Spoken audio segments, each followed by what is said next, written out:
Assalamualaikum warahmatullahi wabarakatuh. Bapak Ibu semuanya, saya Siti Mustalifah akan mencoba membahas diskusi 8 mata kuliah studi komparatif pendidikan dasar di berbagai negara. Langsung saja di sini saya akan membahas untuk jawaban pada soal diskusi nomor 1, yaitu tentang perbandingan sistem pendidikan dasar ASEAN dan Asia Pasifik dengan praktik di sekolah saya, yaitu SD Khadijah 3. Gambaran umum pendidikan dasar di negara-negara ASEAN dan Asia Pasifik, yaitu diantaranya jenjangnya serupa. Mayoritas negara ASEAN seperti Indonesia, Singapura, Malaysia memiliki jenjang pendidikan dasar sekitar 6 tahun. Adapun fokus kompetensi abad 21 yaitu penekanan yang kuat pada literasi, numerasi, dan teknologi informasi dan komunikasi atau TIK.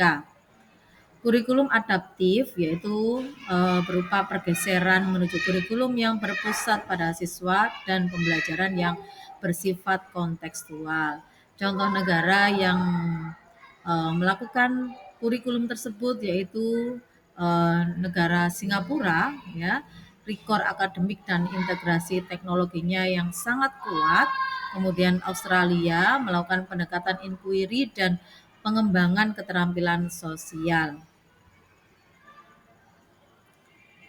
Nah, di sini persamaan dan praktik di SD Khadijah 3 yaitu yang pertama terdapat pada kurikulum yang terintegrasi.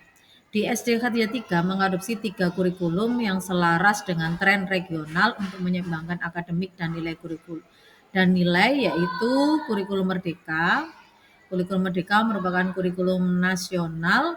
Kemudian kurikulum Cambridge yang kita adopsi yaitu untuk 3 mata pelajaran, Sains, Matematik, dan English for Second Language, dan kurikulum agama yang terintegrasi antara kurikulum agama dari yayasan dan kurikulum agama dari Kemenak. Kemudian pendekatan pembelajaran modern yaitu berupa penerapan pembelajaran berbasis proyek atau PJPL. Dalam kurikulum merdeka mencerminkan pendekatan student centers ala Australia dan Singapura.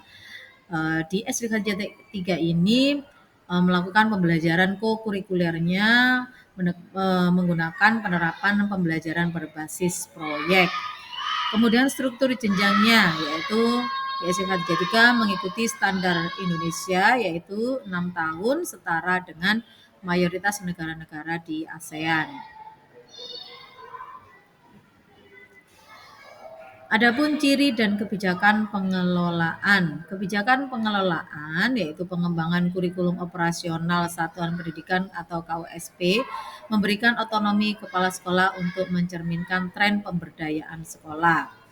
Untuk penciptaan keseimbangan, SD Khadijah 3 tidak hanya mengejar ketatnya akademik, tetapi juga sangat memperhatikan pembentukan karakter dan nilai keislaman atau mirip dengan nilai-nilai yang ada di Malaysia.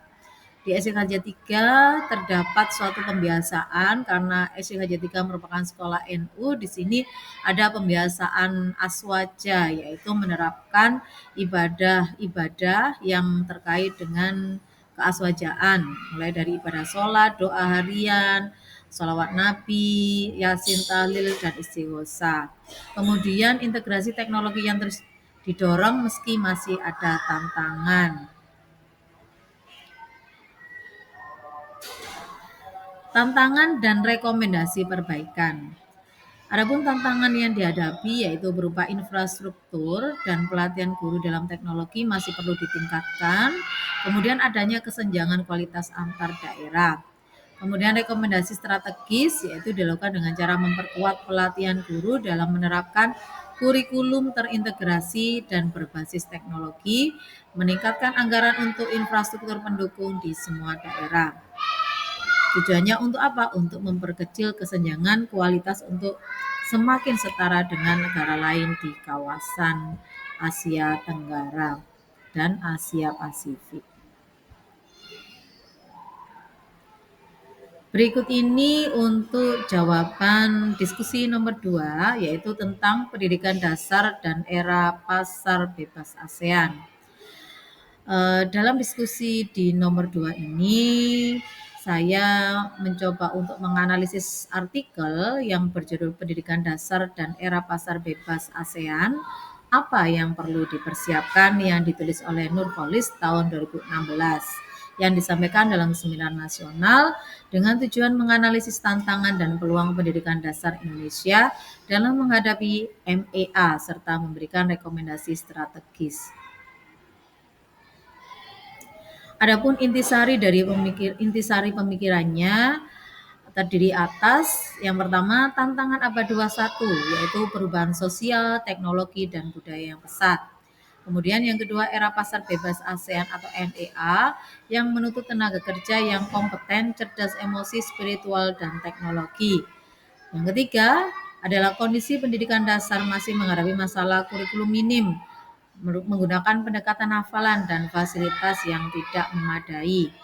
Rekomendasi strategis yaitu berupa reposisi visi misi pendidikan, kurikulum berbasis kebutuhan global, pembelajaran aktif kreatif, dan peningkatan kualitas SDM guru. Adapun untuk analisis dan relevansi dengan praktik di sekolah, yaitu relevansi tinggi, artikel ini memberikan perspektif holistik tentang tuntutan global yang harus dijawab oleh guru. Implikasinya bagi guru yaitu peralihan dari pendekatan hafalan menuju pembelajaran yang memberdayakan analisis, kreativitas, dan kolaborasi atau yang biasa dengan kompetensi abad 21.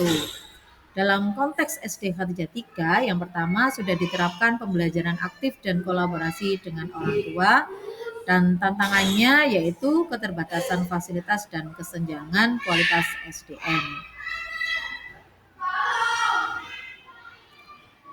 Adapun untuk refleksi dan kesimpulannya adalah kekuatannya terletak pada analisis yang komprehensif dan penekanan pada keseimbangan intelektual spiritual. Adapun kekurangan dari artikel tersebut adalah kurangnya contoh praktis penerapan di tingkat sekolah, dan kesimpulan utamanya yaitu pendidikan dasar harus beradaptasi dengan zaman, menekankan pembentukan karakter dan mempersiapkan generasi muda untuk bersaing global tanpa kehilangan jati diri. Selanjutnya adalah jawaban soal diskusi untuk nomor 3, yaitu analisis video Introduction to ASEAN Education dengan pembelajaran untuk mata kuliah ini, yaitu di modul 6. Yang pertama, struktur pendidikan ASEAN. Di Indonesia, Thailand, dan Kamboja strukturnya yaitu 6-3-3. 6 pendidikan di jenjang sekolah dasar, 3 sekolah menengah pertama, dan 3 menengah atas. Kemudian Filipina dan Singapura strukturnya 6-4-2, sedangkan Malaysia 6-3-2, Laos dan Vietnam 5-4-3.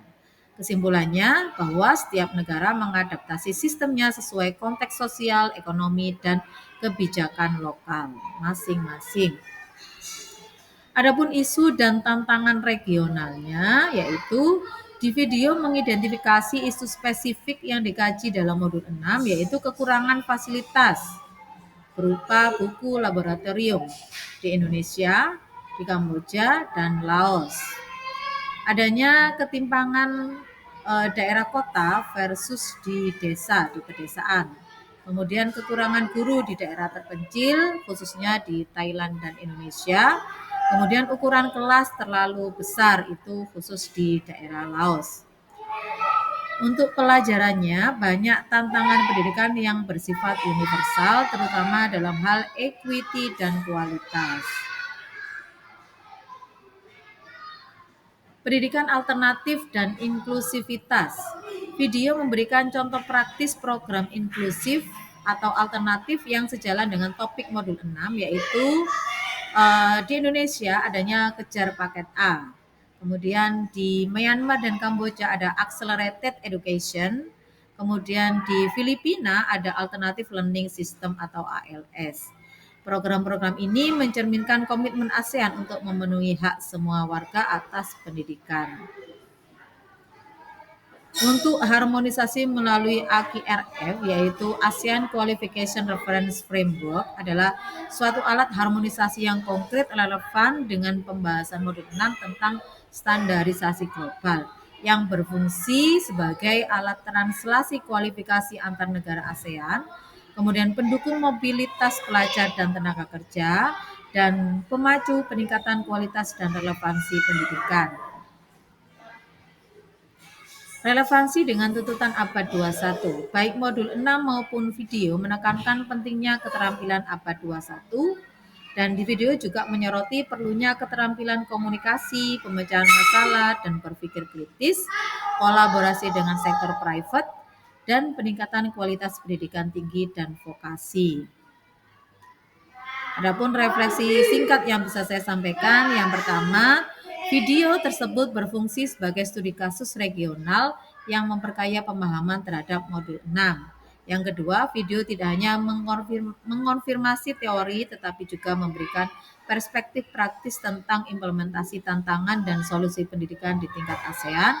Dan yang ketiga, video sangat relevan bagi pendidik untuk memahami dinamika pendidikan dalam konteks regional dan terintegrasi. Baik, terima kasih atas perhatiannya.